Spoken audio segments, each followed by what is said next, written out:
कीर्तितं ब्रजवदो भरदं च विष्णु। सुखदेव जी कहते हैं, राजन, जो रास की कथा को सुनेगा और जो कहेगा उसको क्या फल प्राप्त होता है? हृद रोग मासु पहनोत्यचरेण धीरा। हृदय का रोग जो काम रोग है वो हमेशा हृदय के बाहर निकल जाएगा और दूसरा भगवान की पराभक्ति उस भक्त को प्राप्त हो जाएगी।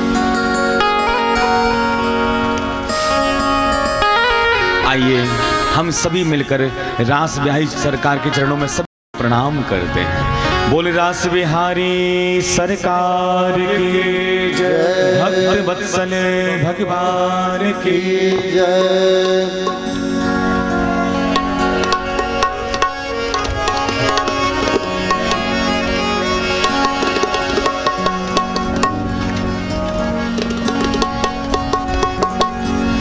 श्री सुखदेव जी कहते हैं, राजन, अब आगे कथा आप लोग बड़े भाव से श्रवण करें, बड़ी शांति के साथ में। जो माताएं बहनें खड़ी हो गई सब लोग बैठ जाइए, प्रेम से सब लोग कथा सुने। एक बार नवदुर्गा का समय आया और गोविंद ब्रजवासियों को साथ लेकर के अंबिका वन में गए पूजा करने के लिए। पूजा अर्चना तो बड़ी विधि विधान से हुई, लेकिन नंद बाबा थक गए थे, एक पेड़ की छाया के नीचे सोए। भैया न जाने कहां से अजगर आ गया। अजगर नंद बाबा का पैर पकड़कर निकलने लग गया। नंद बाबा घबरा गए। सर्पो माम ग्रस्ते तात प्रपन्नम परिमोचय। अरे बेटा रक्षा कर हमारी। प्रभु हमारे दौड़े दौड़े आए, एक लात मारी अजगर में, उसी समय अजगर के प्राण निकल गए। भगवान ने उस सुदर्शन नाम के गंधर्व का यहाँ उद्धार किया है। भगवान ने यहाँ पर शंखचूड़ नाम के दैत्य का वध किया। गोपियों ने युगल गीत यहाँ पर गाया जो 24 श्लोकों में है। भगवान ने अरिष्टासुर का वध किया। अरिष्टासुर का वध करने के बाद सुखदेव जी कहते हैं, अब देखो भगवान तो यहाँ ब्रज में प्रेम से चैन की बंसी बजा रहे हैं, लेकिन उधर मामा कंस की भी सुन लो थोड़ी बहुत, उसका भी हालचाल ले लो। वो क्या मंत्रणा कर रहा है वहां बैठा बैठा मथुरा में। एक बार श्री नारद जी महाराज राजा कंस के पास पहुंचे और राजा कंस से कहते हैं, महाराज कृष्ण बलराम और कोई नहीं है, देवकी के 7वें 8वें बेटा है। वसुदेव ने आपसे विश्वासघात किया है, आप महलों में सोते रह गए। वसुदेव अपने 7वें 8वें बेटा गोकुल में नंदवन में छोड़ आया। जो बात ये सुनी कंस ने, निशात मतिमात वसुदेव जघानसया, वसुदेव जी को मारने की भावना से कंस दौड़ा। नारद जी कहते हैं, महाराज कंस, अब जोश से काम लेने की आवश्यकता नहीं, अब तो होश से काम लेने की आवश्यकता है। आप जितने भी राक्षस ब्रज में भेजते हो, आज तक कोई लौट करके आया? एक भी नहीं आया। वो दोनों भैया मिलकर के मार देते हैं। आप कोई ऐसी योजना बनाओ, वो दोनों यहां पर आ जाएं, आप सब लोग मिल करके एक साथ उसको मार देना। हाँ गुरुजी, ये बात आपने बिल्कुल ठीक कही। किसी ऐसे व्यक्ति को भेजो ब्रज में जो कृष्ण का जानकार हो, कृष्ण का रिश्तेदार हो, उसको भेजो आप। दोनों भैया उसके साथ चले आए। कंस तो मंत्रणा बनाने लगा और इधर श्री नारद जी महाराज सबसे पहले वृंदावन में पहुंच गए। वृंदावन में पहुंचते ही प्रभु का दर्शन किया। प्रभु कहते हैं, अरे आओ नारद जी महाराज, क्या सूचना लेकर के आए हो? नारद जी कहते हैं, महाराज आप 125 वर्ष के लिए इस धराधाम पर आए हुए हैं, आप तो यहाँ प्रेम की चैन की बंसी बजा रहे हो। कितना बड़ा महाराज, अभी असुरों का दल पड़ा हुआ है, सबको मारना है, आपको संहार करना है। इसलिए महाराज ये फुटकर काम बंद करो और थोक का काम चालू करो। ये फुटकर कैसे मारते रहोगे? कब तक मारोगे महाराज? ऐसे बहुत पड़े हुए हैं ऐसे तो।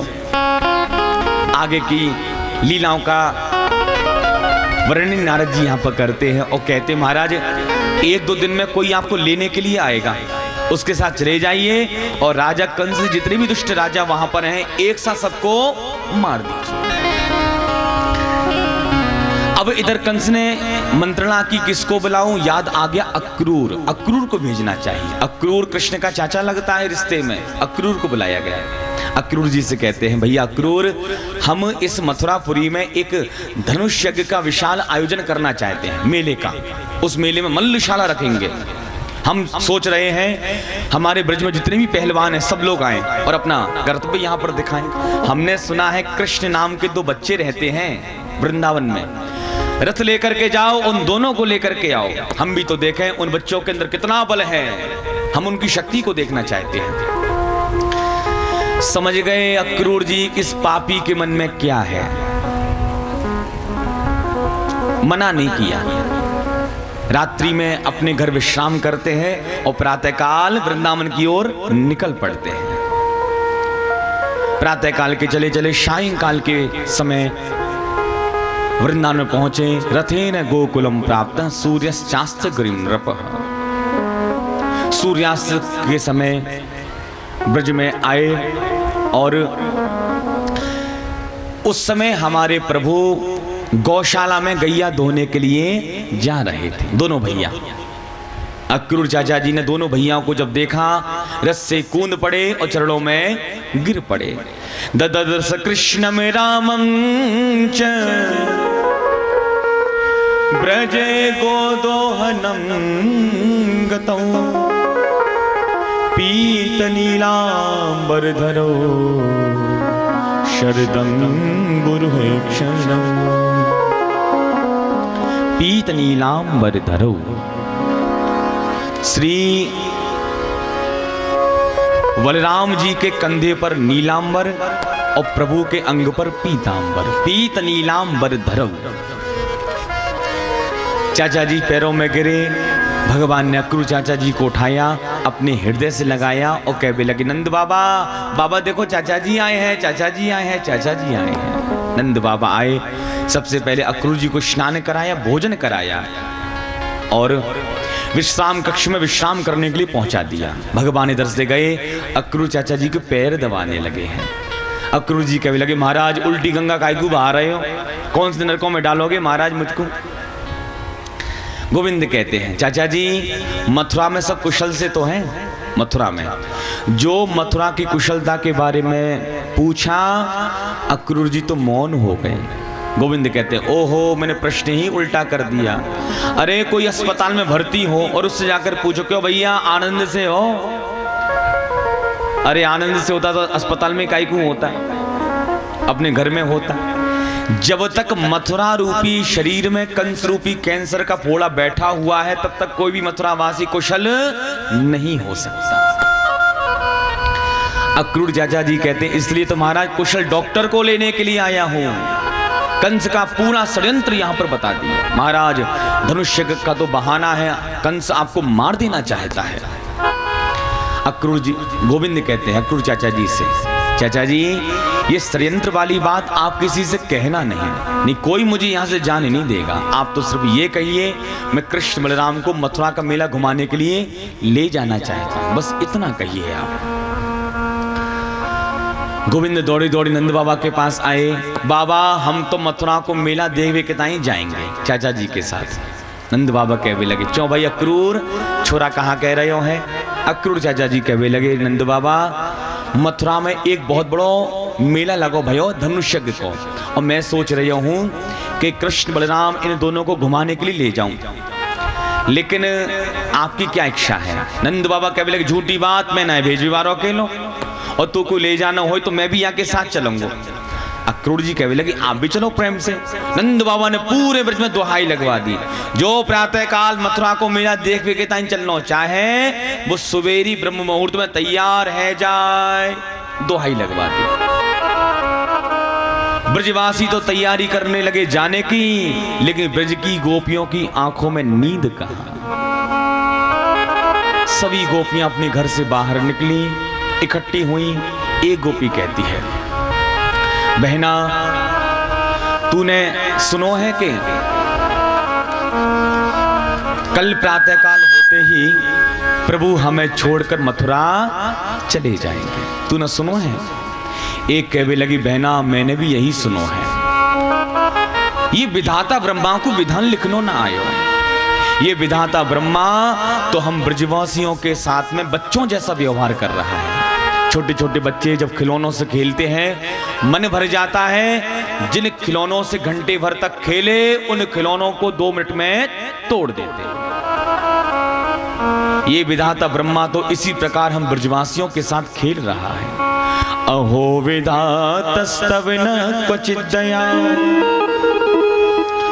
संयोज मैत्र्या प्रणयेन देहिनः ताश्चाकृतार्थान् वियुनं क्षपार्थकं विक्रीडितं तेर्वकचेष्टितं यथा।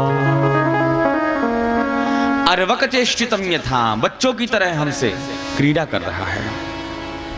एक कवि लगी, अरे बाबरी गोपी विधाता ब्रह्मा को काई को गाली दे रही है। गाली देने होए तो या अक्रूर को दे जो क्रूर बन के आ गए हो। एक कवि लगी, या को नाम अक्रूर किसने रख दी? या को नाम तो क्रूर होना चाहिए, क्रूर। क्रूरस्तम क्रूर समाख्यास्मनस् चक्षुर्हि दत्तम हर सेवता। इसका नाम अक्रूर किसने रख दिया? इसका नाम तो क्रूर होना चाहिए, क्रूर। एक कवि लगी, मैं न जावे दूंगी। दूसरी कवि लगी, तू क्या कर लेगी? वो जाएंगे, मैं रथ के सामने जाके खड़ी है जाऊंगी। एक कवि लगी, अरे बाबरी तू ऐसा करेगी तो तेरी लोक लाज चली जाएगी। वो कवि लगी, अरे गोपी जब कृष्ण हमको छोड़कर चले जाएंगे तो लोक लाज किसके लिए लेकर रखेगी तू? गोविंद दामोदर माधवेति। सारी रात ब्रज की गोपियां कीर्तन करती रही। प्रातःकाल हुआ। प्रातःकाल होने के बाद में नंद बाबा तो बैलगाड़ियों में बैठ करके चले गए, लेकिन मैया ने सुंदर श्रृंगार किया लाला का। कृष्ण बलराम दोनों को यहाँ सजाया और जब दोनों भैया चलने लगे तो मैया कहने लगी, बेटा कन्हैया तू चलो जाएगा तो अपनी मैया को भूल ही जाएगा। गोविंद कहने लगे, अरे मैया कैसी बात कर रही है तू, मैं तो को कैसे भूल सकूं? मैया कहने लगी, लाला आज बड़ा दुख है रहो है मन में, तू जा रहो है मन में बड़ा कष्ट है रहो है। सबरी गैया सब रो रही हैं। मैया कहती है, ओ रे कन्हैया टेरत मैया, ओ रे कन्हैया टेरत मैया, जाबो नहीं जिन लाला रोबे सारी गैया, ओ रे कन्हैया रोबत मैया।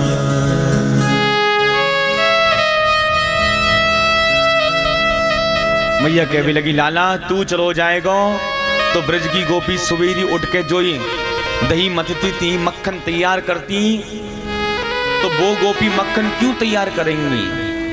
अरे जब तू ही चला जाएगा मथुरा तो खाने वाला कौन रह जाएगा? तू चलो जाएगा तो ब्रज में दूध दही मक्खन है वो बंद है जाएगा। दूध दही अब नाही भवेगो और भवेगो तो फिर नाही कवेगो। दूध दही अब नाही भवेगो और भवेगो तो ना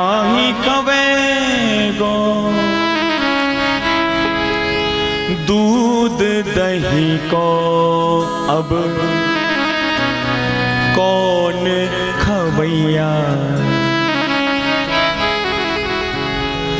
जाबो नहीं जिन लाला,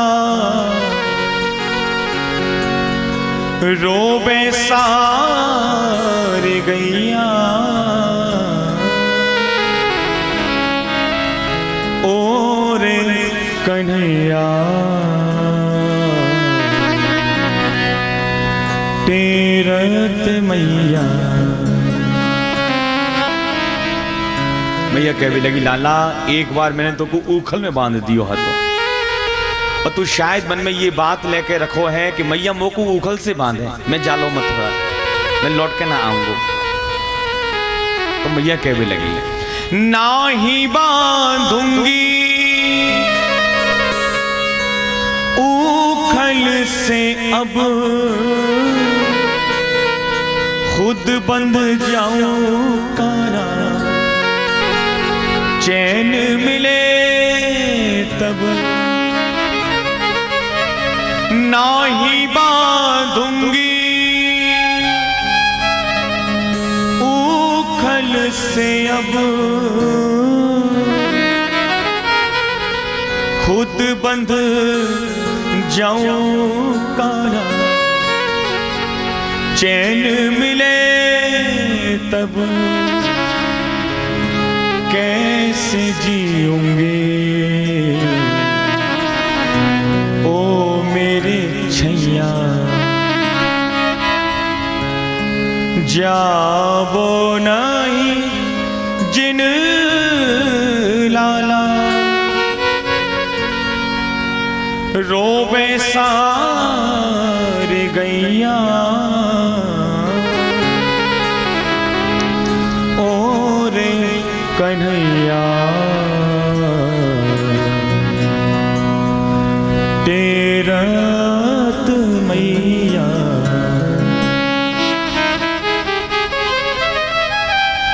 ओरे कन्हैया तेरत मैया।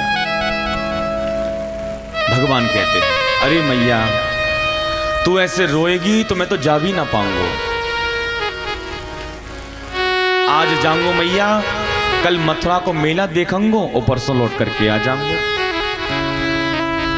इतनी अधीर काय को है रही है तू, आयास्य इति दौत्य कही, 2 दिन में लौट कर आ जाऊंगा।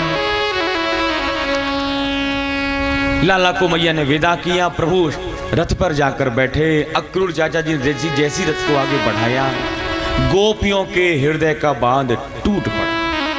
भागी गोपियां, किसी ने रथ की ध्वजा को पकड़ लिया, किसी ने रथ के पहिए को पकड़ लिया, किसी ने घोड़ों की लगाम पकड़ ली, किसी ने रथ की ध्वजा को पकड़ लिया, कोई मथुरा के मार्ग में आगे जाकर ले गए। प्यारे जाने नहीं देंगे। भगवान रथ से नीचे उतरे और समझाते हैं, हे ब्रज गोपियों इतनी अधीर क्यों हो रही हो, आज जाऊंगा, कल मथुरा का मेला देखूंगा और परसों लौट करके मैं आ जाऊंगा। जब ये सुना कि प्यारे परसों आ जाएंगे तो रास्ता छोड़ दिया, जाइए प्यारे। जैसे ही रथ आगे बढ़ा, अक्रूर चाचा जी के मन में एक बात आई, उस पापी कंस ने कृष्ण बलराम का कुछ अहित कर दिया तो मैं ब्रज में मुंह दिखाने के लायक नहीं रह जाऊंगा, मैं किसको मुंह दिखाऊंगा ब्रज में। अंदर घबराने लगे। रास्ते में अक्रूर चाचा जी ने यमुना में डुबकी लगाई तो हमारे प्रभु ने अक्रूर चाचा जी को यमुना में चतुर्भुज रूप का दर्शन करा दिया। और अक्रूर चाचा जी सब समझ गए ये कौन है। जैसी मथुरा में आए, अक्रूर चाचा जी कहने लगे, महाराज सबसे पहले आप मेरे घर को पवित्र कर दीजिए। गोविंद कहने लगे, पहले मामा जी से मिलेंगे फिर कहीं जाएंगे। प्रेम से बोलिए राधे राधे। राधे राधे। और अक्रूर जी ने तो उधर कंस से कह दिया कि मैं तो कृष्ण बलराम को लेकर के आ गया। इधर गोविंद पहुंचे नंद बाबा के पास। नंद बाबा कहने लगे, क्यों भाई कन्हैया इतनी देर कैसे लग गई आने में? गोविंद कहने लगे, अक्रूर चाचा जी ने यमुना नावे में घंटन लगाई दी तो टाइम है गयो ऐसे हमको। नंद बाबा कहने लगे बहुत अच्छी बात है, तू आराम कर ले, कल पूरा मेला घुमाई दूंगा तो को। गोविंद कहने लगे बाबा झूठी बात, दिन को एक पहर पूरा बाकी है, हम तो आज ही जाएंगे मथुरा को मेला देखने के टाइम। बाबा कहने लगे चुप चुप चुप, ये अपनों कोई मथुरा ये गोकुल ना है, वृंदावन ना ही अपनो, मुंह उठा के कहीं भी चल दियो। राजा कंस की नगरी है, कछु कानून नियम है यहाँ पे, ऐसा ना जा सके यहाँ पे। मैं चलूंगा कल पूरा मेला घुमाई दूंगा। गोविंद कहने लगे बाबा तुम बुड्ढे बुड्ढे अलग जाइयो, हम बच्चा बच्चा अलग जाएंगे।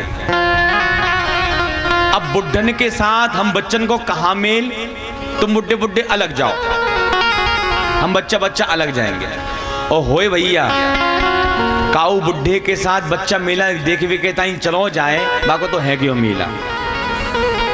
बच्चा कहेगा बाबा हम तो बर्फ खाएंगे, आइसक्रीम। बाबा कहेंगे चुप, वैसे सर्दी जुकाम है रही है तो को, बर्फ खा के बीमार पड़ रहा है। बच्चा कहेगा बाबा हम तो झूला झूलेंगे, वो बड़ा वाला ब्रेक डांस, चरखी वाला झूला। बाबा कहेंगे चुप, पैसा दो, चक्कर खाओ और पलक या टूटी तो जी से जाओ। है गए भैया मेला बच्चा को, अच्छा बच्चा चाहिए का और भैया मेला में गए और बर्फ ना खाई, आइसक्रीम ना खाई तो काय को मेला। गोविंद कहने लगे नंद बाबा तुम बुड्ढे बुड्ढे अलग जाइयो, हम बच्चा बच्चा अलग जाएंगे। समझ गए बाबा, भैया बच्चन के मन में जा भी कुछ जाना ही है। श्री बलराम जी कहने लगे बाबा आप मोकू आदेश दो तो मैं अबाल घुमा के लाऊं कन्हैया को पूरा मेला। हाँ लाला तू तनिक समझदार है, इनसे तू जा। श्री बलराम जी ने कृष्ण कन्हैया का हाथ पकड़ा और ब्रजवासियों सहित सुखदेव जी कहते राजन अब भगवान मथुरापुरी में प्रवेश करते हैं, अब प्रवेश करते हैं। ताम शांतयन नौ वसुदेव नंदिनम, ताम संप्रविष्टौ वसुदेव नंदिनौ। मथुरापुरी में अब कौन जा रहा है अंदर? वसुदेव नंदिनौ, वसुदेव जी के पुत्र जा रहे 7वें 8वें। जैसी आगे बढ़े भैया देखने वालों की तो भीड़ लग गई। ए बहना वो पूतना को मारे वारो छोरा आ गयो, ए भैया वो गिरिराज पर्वत को उठाए वारो छोरा आ गयो, ए भैया वो कालिया नाग को नाथे वारो छोरा आ गयो। भीड़ लग गई भैया देखने वाले। जा गली से निकल जाए भाई, गली में भीड़ ही भीड़ है। जो माताएं कभी अपने घर से निकली नहीं वो चौपट्टा सा मुंह खोले भैया भागती चली जा रही हैं। ए बहना वो काला काला मुरली वालों कहाँ चला गयो? अरे अबाल यहाँ तक जल्दी जा, मिल जाएगा तो भी रास्ता में भाग रही है। धाए धाम काम सब त्यागे, धाए धाम काम सब त्यागे, धाए धाम काम सब त्यागे, धाए धाम काम सब त्यागे। मनहु रंग निधि लूटन लागे, मनहु रंग निधि लूटन लागे, मनहु रंग निधि लूटन लागे, मनहु रंग निधि लूटन लागे। आए राम काम सब त्यागे, आए राम काम सब त्यागे, आए राम, आए राम,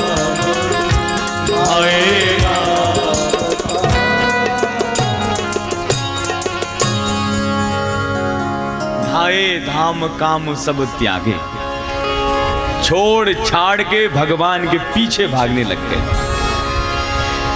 जा गली से निकल जाए भैया फूलन की बरसा है जाए। एक ब्रजवासी कहने लगे क्यों भाई कन्हैया एक बात बताओ, या मथुरा में पहली बार हम आ रहे हैं, पहली बार तुम आ रहे हो, तो हमारे ऊपर इतने फूल काहे क्यों बरस रहे हैं? गोविंद कहने लगे तुम्हें खबर ना है, यहाँ के महाराज कंस मेरे सगे मामा जी लगे और मामा की नगरी में पहली बार भांजो आयो है तो कबा को स्वागत ना होएगा का। ब्रजवासी कहने लगे ओहो जे बात है। वही हम सोचने लगे हमारे ऊपर फूल काय क्यों बरस रहे हैं। कन्हैया तूने ठीक नहीं किया हमारे साथ। गोविंद कहने लगे अब मैंने कहा कर दियो। कन्हैया जब तो को पतो हती कि मथुरा में जाके मामा से मिलेंगे तो को पहले बताना चाहिए। हम भी चमकीली फड़कीली बगलबंदी पहनकर मोटो मोटो काजर लगा के थापक हुआ चंदन लगा के गले में माला डाल करके आते, तेरे मामा भी समझ जाते हैं हाँ कोई आए भांजे मिलवे के ताई।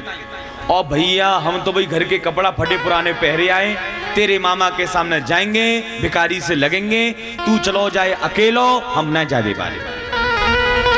गोविंद कहवे लगे तुम ना जाओगे तो हम भी ना जाएंगे।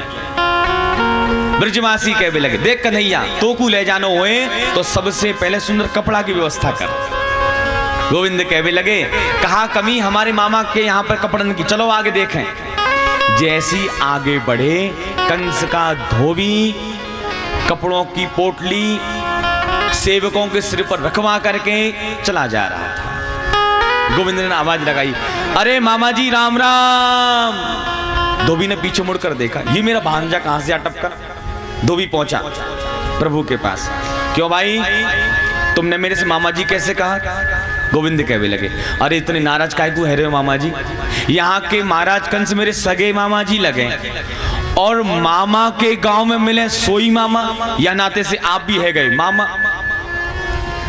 धोबी कहता है अच्छा अच्छा तुम ही कृष्ण बलराम हो, मैं पहचान गया तुमको। तुम्हारे मामा जी ने तुम्हारे लिए अच्छा स्वागत का इंतजाम किया, चिंता मत करो तुम।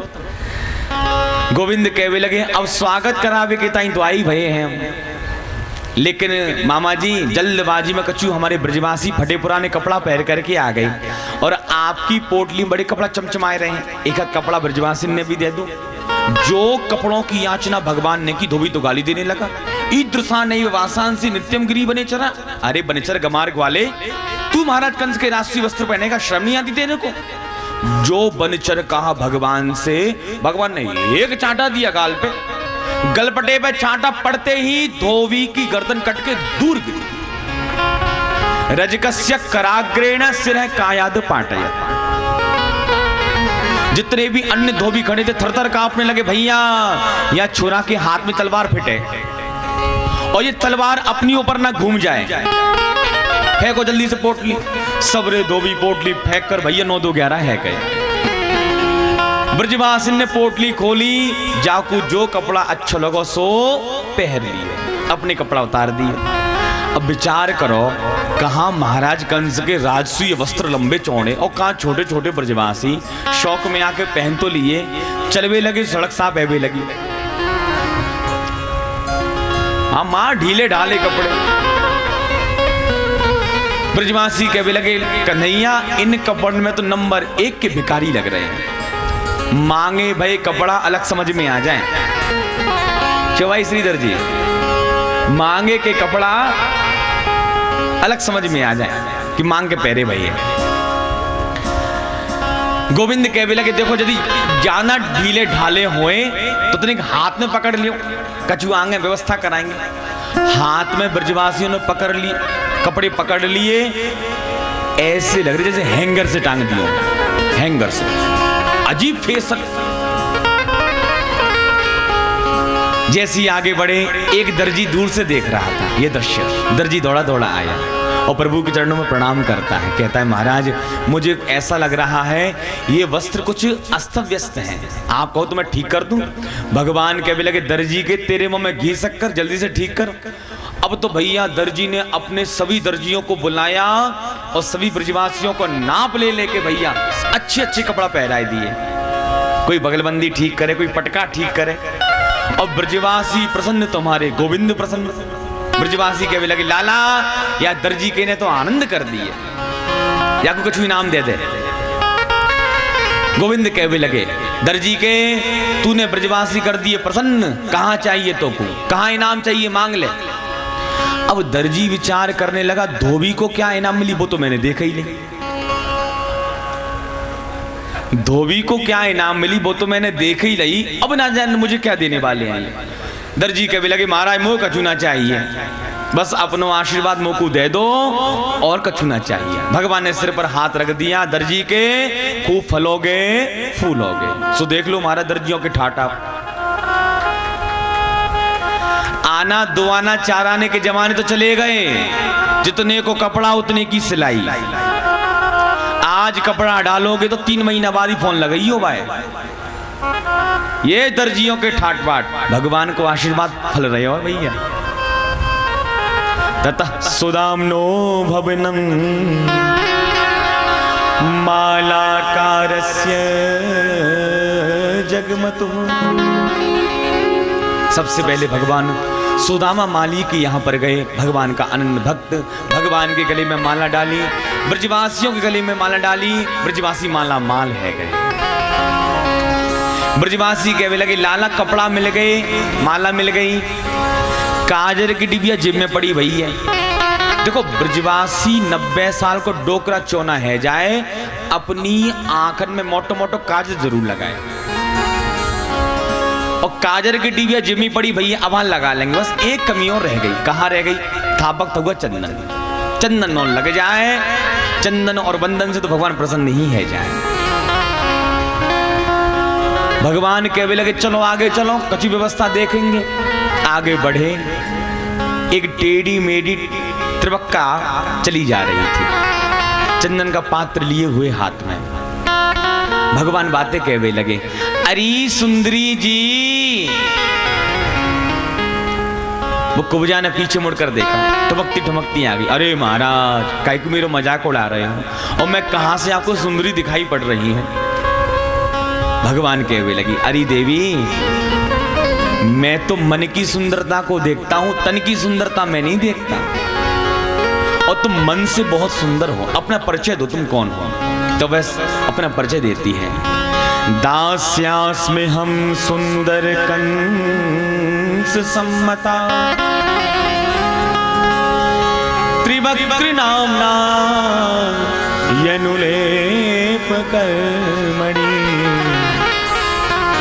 मदभावितम भोजपतेरत प्रियम, विना युवा कोन्यत मस्त दर्हति, दास्यास्मि हम सुंदर कंस सम्मता। महाराज कंस की दासी हूं, नाम है सैरंद्री, भोजपते अति प्रिय मम चंदनम, मेरा चंदन भोजपति कंस को बड़ा प्रिय है, चंदन की सेवा करती हूँ। और महाराज जब घर से बाहर निकलती हूँ सब लोग कुबड़ी कुबड़ी कहते हैं, नाम तो सैरंद्री वैसे मेरा है। भगवान कहने लगे, अरे कुब्जा सैरंद्री, मामा कंस को तो रोज चंदन लगाए, लेकिन आज हमारे ब्रजवासिन को हमको ही चंदन लगाई दो। कुब्जा कहने लगी, महाराज आपने तो मोह की बात छीन ली, मैं तो यही चाहती हूँ सबको चंदन लगाया, पूरा चंदन का पात्र खाली कर दिया। ब्रजवासी कहने लगे, कन्हैया या टेढ़ी मेढ़ी ने कैसे चंदन घिसो होएगो, और हमने सब रो पोत लियो, लेना एक ना देना तुम। अरे याकू कछु अच्छो सो इनाम तो दे दे याकू कछु। भगवान कहने लगे, ब्रजवासियों हम ऐसो इनाम देंगे कि आज तक काऊ ना दे पाए। तो ठीक है भैया दे इनाम। तो वो तो भगवान ने कहा क्यों? भगवान व कुब्जा के पास में आए, अपने पैर के अंगूठे से कुब्जा के पैर के अंगूठे को दबा लिया। बड़े ध्यान से सुनो, अपने पैर के अंगूठे से कुब्जा के पैर के अंगूठे को दबा लिया और अपनो हाथ बाकी थोड़ी पे रख लियो। ब्रजवासी हंसने लगे, लाला तेरी तो बन गई जोड़ी, टेढ़ा टेढ़ी की बन गई जोड़ी, ये 3 जगह से टेढ़ी, तू 3 जगह से टेढ़ो। भगवान की गर्दन टेढ़ी, कमर टेढ़ी और पैर भी टेढ़े। ये त्रिवंग तू त्रिवक्रा, टेढ़ा टेढ़ी की बन गई जोड़ी। ब्रजवासी हंस रहे थे। दाऊ दादा ने तो मुंह घुमा लियो, कन्हैया ये वृंदावन ना है, ध्यान रखियो।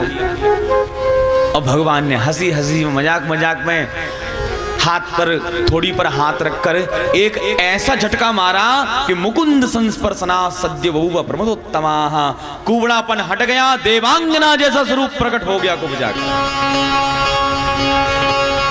देखने वालों की तो भैया आंखें फटी की फटी रह गई। ये छोरा पराक्रमी नहीं है, ये तो जादूगर है। टेढ़ी मेढ़ी कुब्जा को एक झटके में सीधा इसने कर दिया। कुब्जा ने पटका पकड़ लिया, महाराज मेरे मन का मुहूर्त पूर्ण कीजिए। भगवान कहते हैं प्रेम से तुम घर जाओ, तुम्हारे घर में अवश्य पधारेंगे।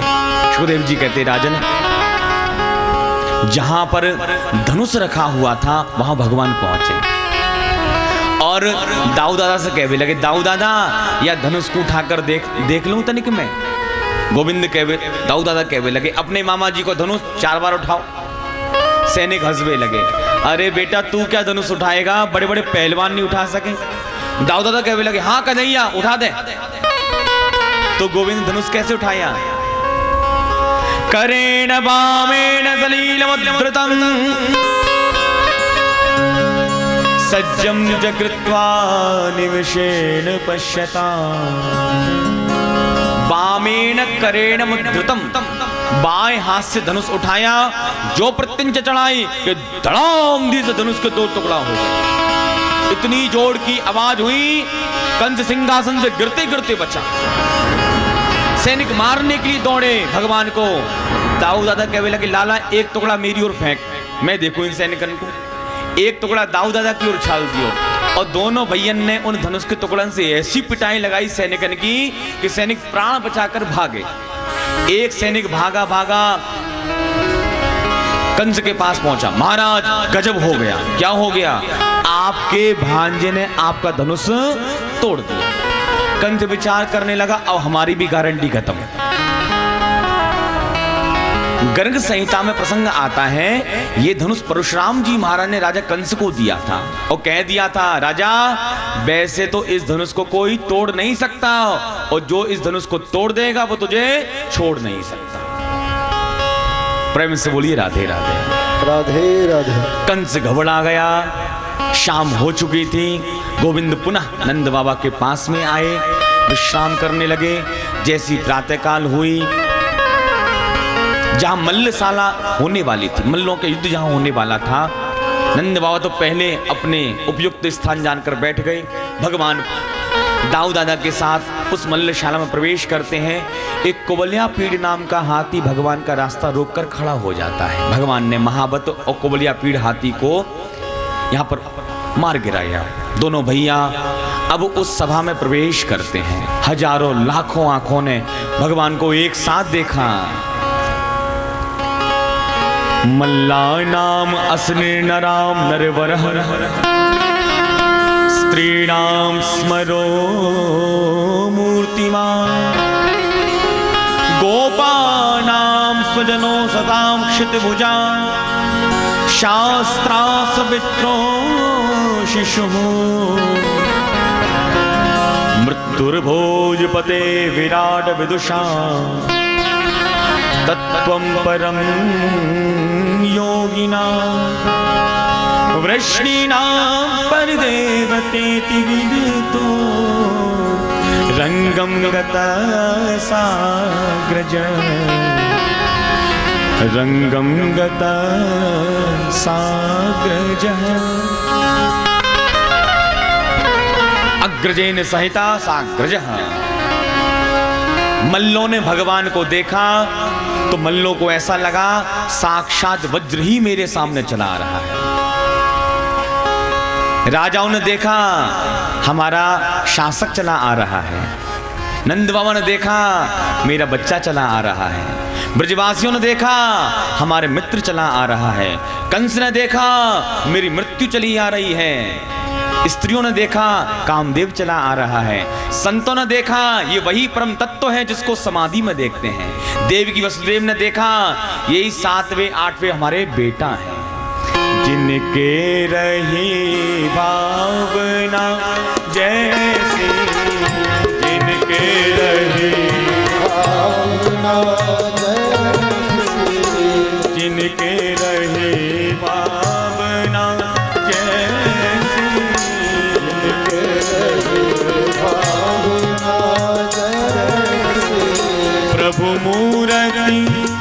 देखी तिन तैसी, प्रभु मूरत देखी तिन तैसी, प्रभु मूरत देखी तिन तैसी, प्रभु मूरत देखी तिन तैसी, जिनके रहे भावना जैसी, जिनके रहे भावना जैसी, जिनके रहे भावना जैसी, जिनके रहे भावना जैसी, जिनके रहे, जिनके रहे, जिनके जिनके रही भावना जैसी, प्रभु मूरत देखी तिन तैसी। चाणूर नाम का दैत्य निकल करके आया मल्लों में से, भगवान से कहता है, हे नंद सुनो, हे रामा भवंतो वीर सम्मतौ, कृष्ण कन्हैया तेरे नाम के बारे में बड़ा सुना है, चल मेरे साथ दो दो हाथ कर। भगवान कहने लगे, भैया चाणूर थोड़ी बहुत शर्म है कि बिल्कुल बेच खाई तूने बाजार में, हम छोटे छोटे ब्रजवासी हो, कहाँ तेरा पहाड़ जैसो शरीर, अरे कुश्ती करनो होए तो नकाल हमारे ब्रजवासी है, पर देख तू हमारे कुश्ती को। चाणूर कहता है, जिस कुबलिया पीड़ हाथी को तू खेल खेल में मार करके आ रहा है, वो कोई साधारण हाथी नहीं था, 10,000 हाथियों का बल उस अकेले हाथी में था, और तूने मजाक मजाक में उसको मार दिया। न बालो न किशोरस्तुम वृषभनाम बरह। भगवान कहने लगे, देख भैया वैसे तो हम का उससे लड़े भिड़े ना है, और जो पीछे पड़ जाए बाकू छोड़े भी ना, तू आजा मैदान में चल। भगवान कूद पड़े मैदान में, चाणूर भी आ गया है। युद्ध यहां पर हुआ, मुष्टिकासुर बलराम जी महाराज से भिड़ गए। कंस इशारा करता, अरे क्या चाणूर छोटे से बच्चे को नहीं मार पा रहा। चाणूर को क्रोध आ गया, मुष्टिका बनाकर भगवान की छाती पे एक मुष्टिका रसीद कर दी। भगवान कहने लगे, भैया ये मुक्केबाजी है रही, कुश्ती है रही है, मुक्केबाजी कर रहे हो है, अब तूने अपना मुक्का तो मुक्कू दे दियो, अब मेरे चांटो खाकर देख ले। एक चांटा दिया गलपटे पे, चांटा पड़ने मात्र से चाणूर चकनाचूर हो गया, धूल चाट गया, चाणूर के प्राण निकल गए। कंस चाणूर मर्दन। मुष्टिकासुर के सिर में एक मुष्टिका बलराम जी ने रख दी, मुष्टिकासुर ठंडे पड़ गए। शेषा प्रवृद्ध भो मल्लाह सर्वे प्राण परिप्सवः। शेष पहलवान भागने लग गए। कंस चिल्लाया, बंदी बना लो इन दोनों बालकों को, आज कोई किसी को नहीं छोड़ूंगा। इनके संरक्षक नंद को मार दूंगा, अपने बाप उग्रसेन को मार दूंगा, इनके पिता देवकी वसुदेव को भी मार दूंगा, सबको मार दूंगा। भगवान समझ के दीपक बुझने का समय हो गया। जब दीपक बुझता है तो लौ बहुत तेज हो जाती है। भगवान ने मारी छलांग कंस के सिंहासन पर। कंस तलवार उठाने के लिए भागा, इतना अवसर भगवान कहां देते, कंस के केश पकड़ लिए। प्रगय्य केसे सुजलत किरीटम निपात रंगों पर तुंग मंचात। केश पकड़े कंस के और कहते हैं, पापी कंस याद कर, विवाह की वेला पर तूने माता देवकी के केश पकड़ के रस्सी नीचे गिराया था, वही देवकी नंदन कृष्ण आज तुझको मारने के लिए आ गया। मारा धक्का कंस में, कंस सिंहासन से नीचे गिरा, आधे कंस के प्राण निकल गए। भगवान और छाती पर कूद पड़े, रहे सहे प्राण गोविंदाय नमो। बोल कंस मर्दन भगवान की जय। कंस मरा, हाहाकार मच गई महाराज। कंस के 8 भाई और थे, श्री बलराम जी महाराज ने सबको मृत्यु के घाट उतार दिया। अस्थि प्राप्ति कंस की पत्नियां रोने लग गई।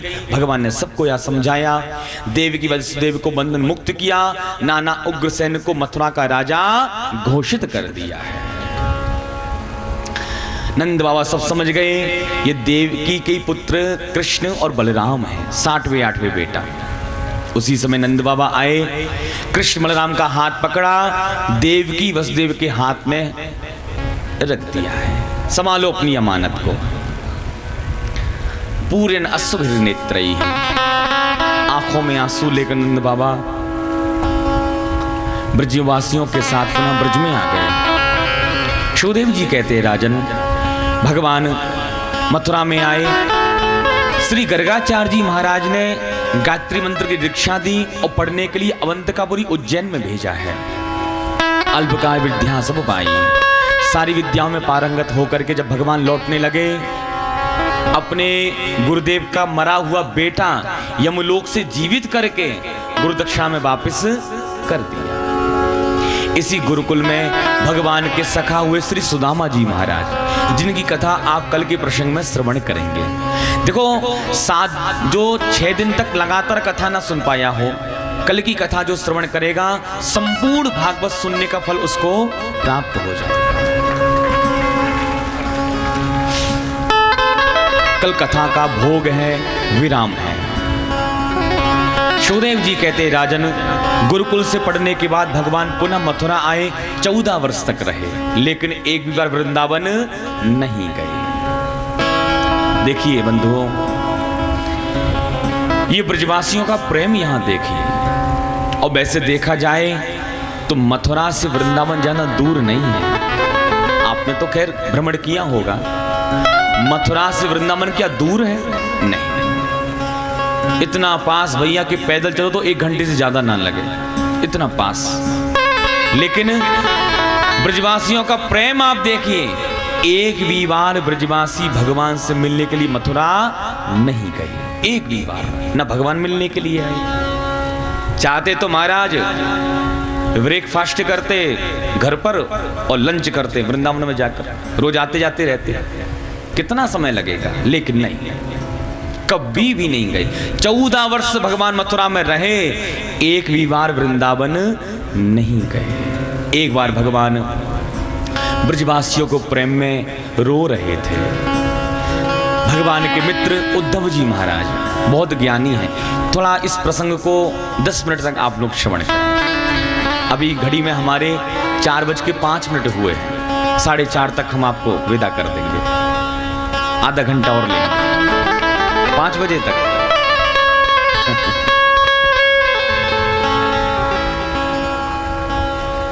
साढ़े 4 बजे तक। कुछ भागवत के ऐसे प्रसंग रहते हैं जिनको जल्दी से दौड़ाया नहीं जा सकता। भगवान की आंखों में उद्धव जी ने आंसू देखे। उद्धव जी कहते हैं, प्रभु, क्या ब्रह्म भी किसी के लिए रोता है? आप बताइए। और प्रभु, यदि मैं आपके आंसुओं को रोकना चाहूं तो क्या करूं मैं, बताओ। भगवान कहते, भैया उद्धव, इन आंसुओं को रोकना चाहो तो वृंदावन में जाओ और ब्रज की गोपियों से, ब्रजवासियों से, माँ यशोदा, बाबा नंद से जाकर कह दो कि वो मेरी याद ना किया करें। जब जब वो मेरी याद करते हैं तो मुझसे रहा नहीं जाता, मेरी आंखों से आंसू निकलने लग जाते, वो मेरी याद ना किया करें। उद्धव जी ज्ञानी हैं, ज्ञानी। भगवान उद्धव जी को भक्त बनाना चाहते हैं। भैया उद्धव, तुम जाओ वृंदावन में। उद्धव जी विचार करने लगे, मैं इतना बड़ा ज्ञानी, उन गमार ग्वालों के बीच में मैं उनको क्या उपदेश दूंगा? ज्ञान का अभिमान है, ज्ञानाभिमानी है। उद्धव जी महाराज आए ब्रज में, सबसे मिले। नंद बाबा माँ यशोदा को समझाते हैं, न माता न पिता तस्य न भार्या न सुतादयः नात्मीयो न परस्यापि न देहो जन्मैव च। नंद बाबा, जिसको आप अपना बेटा कह रहे हो वो किसी का बेटा नहीं है। जैसे अग्नि लकड़ी में समाई होती है, दिखाई नहीं पड़ती, वो कब दिखाई पड़ेगी? जब उसका घर्षण होगा। ऐसे ही कण कण में श्याम सुंदर समाये हुए हैं, जब पुकारोगे वहीं से प्रकट हो जाएगा। अच्छा देखो कितनी विपरीत स्थिति यहां पर है। कोई प्यास में छटपटा रहा हो, पानी पानी नहीं मिलेगा तो मर जाऊंगा, पानी पानी पिला दो भैया, एक बूंद पानी पिला दो। और कोई वेदांती आकर करे, अरे क्या पानी पानी चिल्ला रहा है, कहां नहीं है पानी? आकाश के मेघों में पानी, धरती में पानी, तेरे शरीर में अंदर पानी, पानी कहां नहीं है, क्यों चिल्ला रहा है पानी पानी? कहने वाले ने गलत नहीं कहा, लेकिन विचार करो, क्या उसके पानी के उपदेश से प्यासे की प्यास बुझ जाएगी? नहीं। उसकी प्यास तो तब बुझेगी जब उसको पानी ही मिलेगा। उद्धव जी महाराज व्यापक कृष्ण की बात कर रहे हैं, लेकिन नंद बाबा को तो अपना कृष्ण चाहिए। अखियां हर दर्शन की प्यास, अपना कृष्ण चाहिए। उद्धव जी व्यापक कृष्ण की बात कर रहे हैं। सारी रात चर्चा हुई। प्रातःकाल उद्धव जी महाराज यमुना स्नान करने के लिए आए। गोपियों ने घेर लिया। कोयम अच्युत वेशभूषणम, आप कौन हैं? हमारे प्यारे के समान दिखने वाले। उद्धव जी कहते हैं, मैं कृष्ण का सखा हूं, उनका दूत हूं और आप सबके लिए संदेश लेकर के आया हुआ। सभी गोपियां कहती हैं, भैया उद्धव क्षमा करना, कृष्ण तो ऐसे ब्रज को छोड़कर चले गए जैसे धनहीन पुरुष को गणिका त्याग कर चली जाती है, नृशंस राजा को प्रजा त्याग देती है, जंगल में आग लग जाने पर पशु पक्षी जंगल को त्याग कर चले जाते हैं, फल रहित वृक्ष को पक्षी त्याग देते हैं। शिक्षा पूरी होने के बाद शिष्य गुरु को प्रणाम करके चला जाता है। अनेकों दृष्टांत। इतने में एक भौरा आया, श्री किशोरी जी के चरणों की ओर बढ़ने लगा, तो गोपियां उद्धव जी से तो बात नहीं करती, भौरे से बात करने लगी। इसी को भ्रमर गीत कहते हैं। गोपियां गाती हैं, मधुपकी तव बंधो मास प्रशांग्रीम सपत्न्या, कुछ विलुलित माला कुमकुम स्मर सुभिर्नः, बहतु मधुपतिस्तन माननीनां प्रसादम, यदु सदसि विडम्यम यस्य दूतस्तुमेन्द्र। मधुपकितव बंधु मास प्रसंगरी, अरे मत वाले भौरे, तू क्यों आ रहा है पास में? तू काला, तेरा मालिक भी काला। तू भी गुनगुन करके पुष्प का पराग चूस कर फुर से उड़ जाता है। तेरा मालिक वृंदावन में आया, सबका मन लेकर वो भी चला गया। तू मुड़कर नहीं देखता, वो मुड़कर नहीं देख रहा। चला यहां से कपटी। एक कहती है, बहना इस जन्म का कपटी नहीं है, जन्म जन्म का कपटी है। बाली सुग्रीव भाई भाई, इसने क्या किया? सुग्रीव से मित्रता कर ली, बाली में छुप के बाण मार दिया। एक कहती, सूपन का ही क्या गलती थी? भगवान के सामने प्रस्ताव लेकर के पहुंची, मुझसे शादी कर लो। अरे भैया, शादी नहीं करनी होती तो मना कर देते। इसने क्या किया? छोटे भाई लखन से नाक कान कटवा दिए, न खुद शादी की न दूसरे के योग्य छोड़ा उसको। तीसरी कहती है, बलि की क्या गलती थी? बलि के सामने बौना बनकर पहुंच गया, 3 पैर भूमि का दान कर दीजिए। और जब नापने का नंबर आया, फिर देखो इसके हाथ पे। किसी कपड़े की दुकान पर आप जाओ और उससे जाकर कहो, भैया 3 मीटर कपड़ा चाहिए। हिसाब हो गया, 100 रुपए मीटर का कपड़ा है। हाँ ठीक है साहब, पैसा दे देंगे। हिसाब फाइनल हो गया। और जब नापने की बारी आई कपड़े की, तब आप अपना मीटर निकालो, हम तो इससे नापेंगे, अपने मीटर से। अरे भैया, जब आपको अपने मीटर से ही नापना था तो पहले मीटर ही दिखा देते अपना, तब बाद में सौदा करते। मीटर दिखाया नहीं और सौदा पहले कर लिया। उद्धव जी महाराज ने जब ये सुना, जिनको मैं निरीक्षण गमार ग्वालिनिया समझ रहा था, उनको तो सब पता है, वही वामन है, वही राम है, वही कृष्ण बनकर के पधारे हुए हैं। सब पता है इनको तो। इसलिए तो कहते बंधुओं, गोपी प्रेम की ध्वजा। कबीरा कबीरा क्या कहे, जा यमुना के तीर, एक एक गोपी के प्रेम में बह गए कोट कबीर। ये गोपियों का प्रेम है। उद्धव जी महाराज तो व्याकुल हो गए। मैं तो समझ रहा था मैं ही ज्ञानी हूं, इनको तो सब पता है, वही राम, वही कृष्ण, वही वामन है। प्रभु, मैंने अपने जीवन में कोई भी अच्छा कार्य किया हो, मुझे वृंदावन का वास आप दे देना बस। आशा चरण रेणु जुषा महम स्यात्, वृंदावने किमपि गुलमुलतौषधीना। सब्जी में नमक नहीं पड़े तो सब्जी नीरस, बिना स्वाद के। ऐसे ही नमक को संत लोग राम रस कहते हैं। सब्जी में नमक नहीं पड़ा, सब्जी नीरस, ऐसे ही हमारे जीवन में राम रस नहीं पड़ा, हमारा जीवन भी नीरस हो जाता है, हमारा जीवन भी नीरस। 6 महीने तक उद्धव जी महाराज वृंदावन में रहे। उपदेश प्राप्त करने के बाद ऊदो सूदो है चलो, सुन गोपिन के बोल, ज्ञान बजाए डुमडुमी, प्रेम बजायो ढोल। ज्ञान बजाए डुमडुमी, प्रेम बजायो ढोल। ऐसे भक्त उद्धव जी महाराज पुनः मथुरा पहुंचे।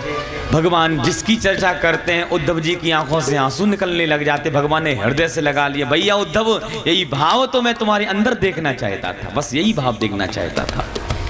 ऐसे भक्त उद्धव को साथ लेकर भगवान कुब्जा के घर गए, अक्रूर चाचा जी के घरे गए, उनके मन का मनोरथ पूर्ण यहाँ पर किया, घर को पवित्र यहाँ पर किया है। सुखदेव जी कहते, राजन, यहाँ भागवत का 10वां स्कंद पूर्वार्ध विराम होता है। अब आइए उत्तरार्ध में हम सभी लोग प्रवेश करते हैं। राधे राधे। थोड़ा सा भैया, उत्तरार्ध में कथा आती है जरासंध के 17 आक्रमणों की। जरासंध ने 17 बार मथुरापुरी पर आक्रमण किए। 18वीं बार जब आक्रमण करने के लिए आया जरासंध, तो एक म्लेच्छों का राजा कालेवन था। भगवान ने उस कालेवन को तो मुचकुंद की आंखों से भस्म करा दिया। और 18वीं बार जब जरासंध आक्रमण करने के लिए आया तो भगवान रणछोड़ राय बन गए, भागने लग गए। बलराम जी कहते हैं, लाला भागेगो तो नाम बदनाम है जाएगो। प्रभु कहने लगे, इतने नाम पड़ गए, एक नाम और सही, क्या फर्क पड़ता है। रणछोड़ राय नाम भगवान यहाँ पर पड़ा है, भगवान का, रण को छोड़ने वाले। प्रवर्षण पर्वत पर चढ़े, जरासंध ने उस पर्वत पर आग लगवा दी। भगवान ने छलांग लगाई, समुद्र में कूदे, द्वारकापुरी में जा पहुंचे। तब से भगवान द्वारकाधीश हो गए हैं। बोल द्वारकाधीश महाराज की जय। द्वारकाधीश बने तो प्रथम विवाह लक्ष्मी स्वरूपा श्री रुक्मिणी जी के साथ में हुआ है, राक्षस विधि के द्वारा। राजा परीक्षित कहते, महाराज एक बात बताइए, भगवान ने रुक्मिणी जी के साथ राक्षस विधि के द्वारा विवाह क्यों किया? देखो, विवाह की 4 विधियां होती हैं।